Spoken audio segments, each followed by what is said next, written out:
Like looking at really weird art that doesn't make any sense and playing a game that has a really weird storyline that you probably have to play it again to understand, then, oh, you get to punch people in the face as well. Zeno Clash is here.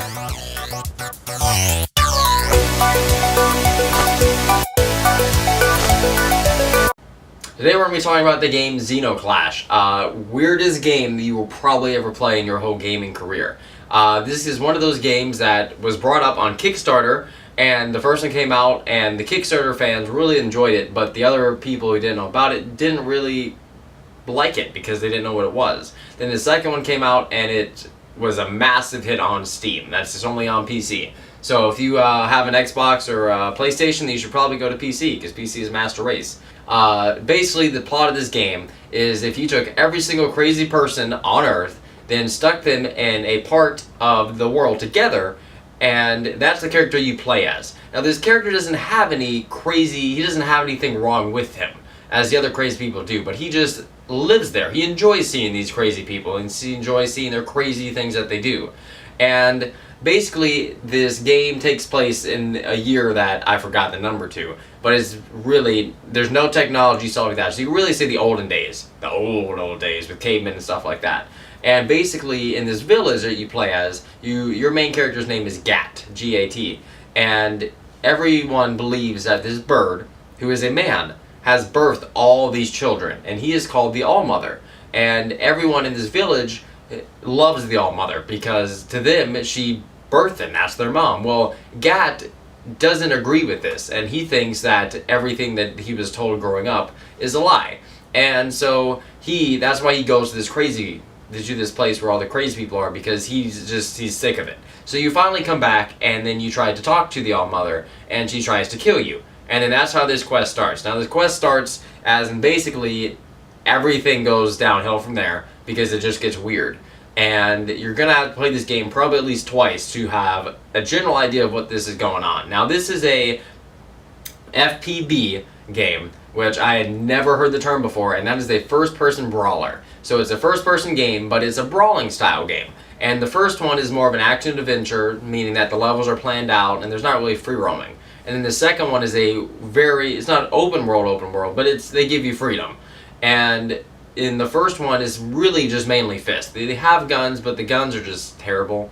In the first one, they're really bad. So you basically stand there and you just box. And that's what the game is. In the second one, you have guns, and the guns improved immensely, so you use the guns more often.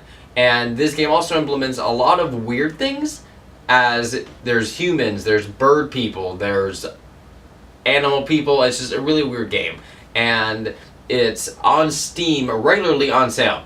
I don't know why, but it's one of those games that at least once every 3 to 4 months is going to be on sale. So buy the double pack. I don't know how much it is. Adding on to this game, basically you spend the first game trying to understand the background of your village and yourself and the people of this village. So that's really how that goes. And the second game is more of you trying to stop the All-Mother. And spoiler alert, you basically find out that the mother stole you from your parents when you were a baby. So basically in the second game, you go around recruiting people to join you to help take down the All-Mother. And you can either do things for them, which will increase the rate that they join you, or you can just simply ask, hey, you want to join me? And they'll say no, and then that's your only chance you get. And then you try to overthrow the All-Mother. And it's a really impressive game. The art style is really weird in a way, but it's good in a weird way, because it's one of those games that you can tell that they really have someone sitting there trying to make this game look weird, and it was very accomplished. Also, if you're an artistic person, then you're going to love this game as well, because everything really does look very nice. I do have to say, the only downfall with this game is that the community kind of died down from it, because when it first started, everyone was like, oh, Zeno Clash, let's go.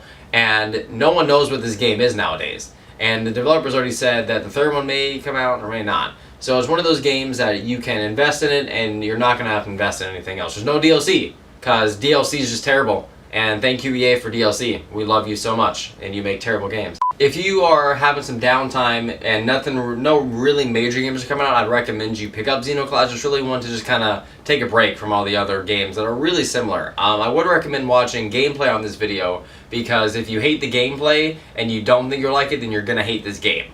I'd recommend picking this up. I found it really enjoyable, and it's really unique in its own way. It's one of those cult culture games where it's a cult of people who enjoy this game, and then that's really it. Now for the lives of this. The graphics are going to be an 8 out of 10. The graphics aren't amazing per se as a Skyrim, but they're really unique in their own way, and that to me kind of made it an 8 because I like it was different. The controls are going to be a 6. They're basically WASD, but the way that you have to pick up weapons and stuff isn't fun, and the fighting with the mouse is kind of difficult because you kind of have to learn how to do 7 things at one time with one mouse, and it's not fun. The gameplay is going to be a 7. I would say that the gameplay for the first game is going to be about a 6, and then the gameplay for the second is going to be about an 8, so I just put it in the middle. Technically, because the first game is kind of like, hey, you know, do this way and have fun. The second was kind of like, hey, you know, have fun, go venture off. So that to me was nice. The price for the first game is going to be $9.99. The second one's going to be $14.99. They're both on Steam. That's the only way that you can buy them, to my knowledge. Could be wrong. The ESRB rating for this game is T for teen. It's got blood and gore, mild suggestive themes, and violence. That's it. And the community is going to be a 1. There isn't a community because there's no multiplayer. So the community kind of consists of people raging on forums and stuff, but no one really makes anything nice about the game. Now the average review of all these is going to be 5.5. This is not one of those games that you're going to buy and you're going to be like, oh my god, best game ever, but it's definitely not the worst. I'd recommend picking it up, but what do I know? Alrighty, if you guys would like to see more Game Spotlight videos, make sure you click here. Make sure to come back to the Improbability show, me and Josh, because we're just so amazing and loving, to come watch me play Star Wars Battlefront 2, and maybe Josh will be in there. You'll have to come and check it to find the surprise.